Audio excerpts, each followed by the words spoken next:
Welcome to Invest Insights. I'm Abby Maloney. I'm joined today by Michael Lessing, the President and COO of Lessing's Hospitality Group. Michael, thank you so much for being here today. It's my pleasure, Abby. Great to be here. Let's begin. Being a long-standing family business, you grew up watching the hospitality industry change and your relatives adapting to it. How did watching your family members operate the business and adapt to industry changes influence your leadership style? Well, coming from a sixth generation family in the business starting in 1890, I spent a lot of time, growing up in the business. My father and uncle both were in charge of the fourth generation, and so I watched their styles and how they grew the company over their term.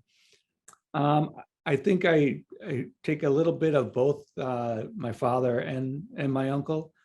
As far as I don't have as big a personality as my uncle Jack did, but being sociable, being out in the world, networking, enjoying being with people, and enjoying looking for new opportunities, whether they're in an area that we're currently operating or venturing into new opportunities. And my father, was an economist, taught economics for 25 years. I was able to learn a lot from the analytical side and understanding of the financial side of the business. So I think, my style kind of comes from, the two of them and how they did their respective roles. Michael, hospitality is arguably the most fluid industry, and the most successful projects and people in hospitality tend to prioritize fluidity and flexibility too. For a society constantly looking for the next new thing, how are you able to seamlessly adapt to consumer demand, and what are some of the recent examples of this? Well, I would say just the way we've evolved the company is one thing as far as flexibility. The company began as coffee shops and luncheonettes in the lower Manhattan area. We grew it into, as I said before, into a restaurant group. We later grew into the catering and special event world, and then on into franchise and so on. Each of our divisions are very unique in how they evolve. I would say the catering side of the business and the special event have really grown with the popularity of Pinterest and the like, where, on the catering front, where we do a lot of weddings, the brides, see these new ideas online and they're trying to copy them or create new ones. And we've evolved our food stations in that way, and how we basically do everything across that division. On the restaurant side, there's constant changes in consumer tastes and styles. The craft beer, that was a big thing of 10 years ago or so, and we were actually one of the first ones to go and create our own brand, and we created what we call Lessing's Local Ale, and then we moved on to Lessing's Local Blonde, and then in Christmas time we had Local Cheer. So those are things that as the craft beer came on, and it's still very, very active today, and we still have those brands going strong, and we serve them across our units. That was one way that we've evolved. Other things that have helped us evolve is ghost kitchens. We got involved in that, where we were able to utilize kitchens in different ways, and we came up with a brand called Lucky Cluckers, chicken brand that we were able to produce out of some of our other kitchens, and deliver into wider areas than just one unit could have done. So those are a few ways that we've kind of moved with the creative side of business. The pandemic has made ghost kitchens ever more popular. Can you tell me a little bit more about Lucky Cluckers? Lucky Cluckers, yes. It's a chicken brand that we've created. We've been able to put it into several of our units. So a place like the Post Office Cafe, for instance, is known for their menu. But at the same place, we can cook Lucky Cluckers that will hit, another area. The ghost kitchen came out of really kind of out of the pandemic and the huge influx of delivery and the way, people changed, the delivery model and how that became, a huge part of the restaurant side of the business.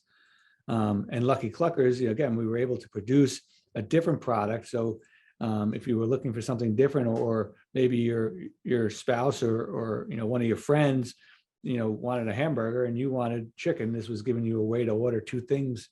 And for us, we were producing it out of one kitchen, saving labor and so on, and just broadening our customer base. Being a sixth generation company, Lessings has seen a lot, from multiple wars to natural disasters, a pandemic, and now a labor shortage. Lessings has consistently made it out on the other side. How has out of the box thinking and creative strategies made that possible? And what does that look like now given the current landscape? Well, it was interesting, when the pandemic first hit us, one of the team members came up to me and said, we were talking about how to talk about the pandemic. And they said, well, this is the worst thing the company's ever been through. And I had to kind of stop them. I said, yeah, you really can't say that. I said, being born in 1890 and living through World War I, II, the Great Depression, the Great Recession, Sandy, and now the pandemic. I said, the Spanish flu, you name it, we've survived through all of it. I said, I think what we can say is that this is the worst of our time. And hopefully this is the worst that we'll face in our time. But as far as how we kind of managed our way through it, we got involved in emergency feeding. The New York area was, the first into the pandemic and hit the hardest, whereas the Florida market, was a little bit later coming online. We got involved in emergency food programs, Get Food New York. We rented warehouse space and we were doing 30,000 meals a day. 30,000 meals a week, in to help, people that were really suffering through the pandemic. We wound up taking that model and shipping the same shelf-stable boxes down to Florida on tractor trailers to help the community of Palm Beach County, working closely with Living Hungry, a local organization there that really helped. And we've been sending several tractor trailer loads down with this shelf stable box. So that was definitely, one way that we worked. We were able to get people back to work during the pandemic. And we were able to help out our local communities as well. As we round out our discussion today, what role does creativity play in remaining competitive in today's landscape? Well, one thing we've done with the creativity is we've actually tried to tap a lot of our younger generation that are working and operating and managing a lot of our properties. And we created a committee called the Strategic Development Initiative. And really, when we put that group together, and it's about 15 people, and we've taken them from all walks of life within our own company, we had several people come in and basically tell us what they see, and how they can help us, improve what we do, how we do it, and use their creative juices as a team. And I tell you, it's been hugely successful for us. So, we're trying to, move the company. Again, the company's 130 years old, but we want to act as if we're, 5 years old in our creativity. And by tapping this group of individuals, they're the ones that are running our restaurants. They're the ones in our catering groups, on the sales teams, in the food service divisions.